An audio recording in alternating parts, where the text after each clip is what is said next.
네, 오늘은 갈라디아서 3장 23절부터 25절까지 말씀을 공부하도록 하겠습니다. 오늘 본문은 유효기간이 있었던 율법은 그러나 우리를 그리스도께 인도하는 고유한 역할이 있었다는 내용입니다. 먼저 23절을 보겠는데요. 다 같이 한 목소리 읽겠습니다. 시작. 믿음이 오기 전에 우리는 율법 아래에 매인 바 되고 계시될 믿음의 때까지 갇혔느니라. 아멘.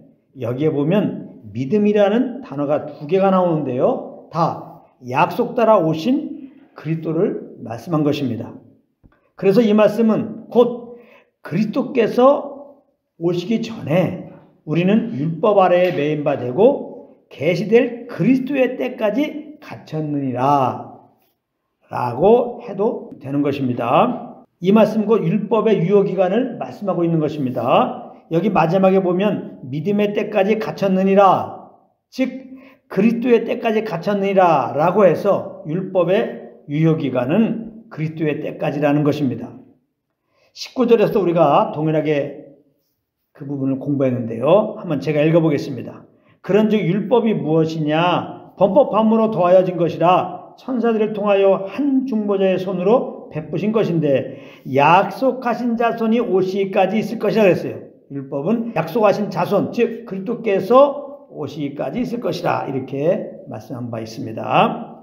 그리스도의 때라는 말은 구체적으로 말하자면 우리들의 죄를 대신 짊어지시고 십자가에서 피 흘려 죽으심으로 율법의 요구를 다 이루실 때까지라는 것입니다. 이 그리스도의 때까지 우리는 율법 아래 매인 바 되고 갇혀 있다는 것인데요. 이 말씀의 의미는 우리는 본래 감옥에 갇혀 있던 죄인처럼 율법의 규례 아래 정죄의 감옥에 갇혀 있었던 자들이었다는 것입니다.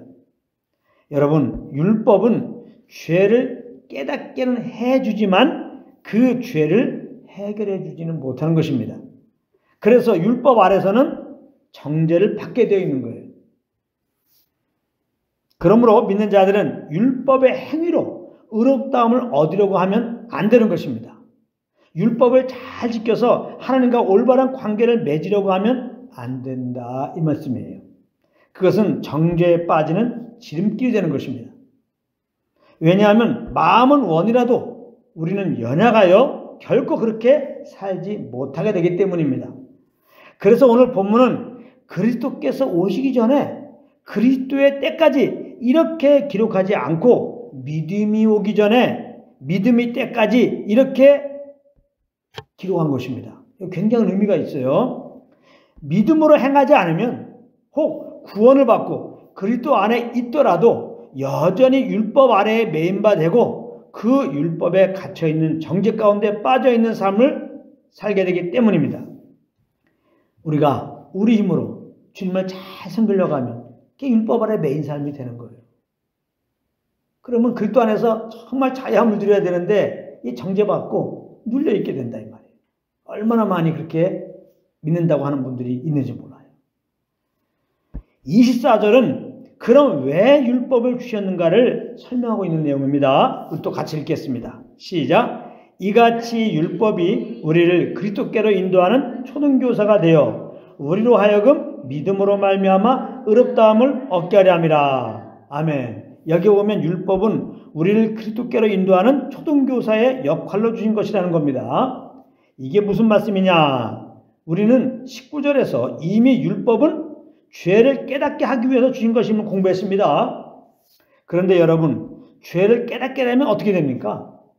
구원의 필요성을 느끼고 그리스도께 나오게 되는 것입니다.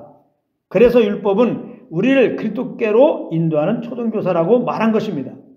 그러므로 그리스도를 믿음으로 의롭다함을 얻은 우리는 이제 더 이상 초등교사인 율법 아래 있지 않게 된 것입니다. 이 내용이 바로 25절입니다. 25절 다 같이 읽겠습니다. 시작. 믿음이 온 후로는 우리가 초등교사 아래에 있지 아니하도다. 이렇게 말씀하고 있습니다. 여기 보면 믿음이 온 후로는 우리가 초등교사 아래에 있지 아니하도다 그랬는데요. 믿음이 온 후로는 라는 말씀은 약속 따라 그리스도께서 오신 후로는 라는 의미이고 구체적으로 말하자면 그 그리스도를 믿은 후에는 이런 의미가 되는 것입니다. 그러므로 이 말씀은 곧 그리스도를 믿는 자들은 이제 초등교사 즉 율법 아래 있는 자들이 아니라는 말씀입니다. 그러니까 믿는 자들은 이제 율법에 속한 삶을 살면 안 되는 것이죠. 율법에 속한 삶이라고 하는 것은 내가 율법을 잘 지켜서 의롭다함을 얻으려고 하는 것을 말하는 것입니다. 넓게 보면 내 의로 내가 똑바로 살아서 그것을 근거로 하나님과 올바른 관계를 유지하려고 하는 것을 말하는 것입니다. 이제 이런 율법에 속한 삶에서 벗어나야 되는 겁니다. 그러면 믿음으로 의롭다함을 얻은 우리는 어떻게 살아야 될까요?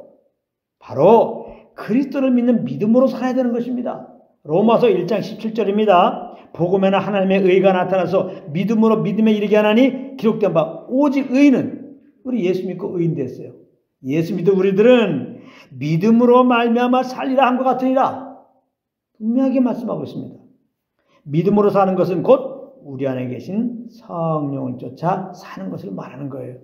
그러므로 날마다 믿는 우리에게 의롭다 하신 하나님께 항상 감사드리며 성령 쫓아 행하시는 한 분 한 분 되시기를 우리 주 예수 그리스도 이름으로 축원합니다.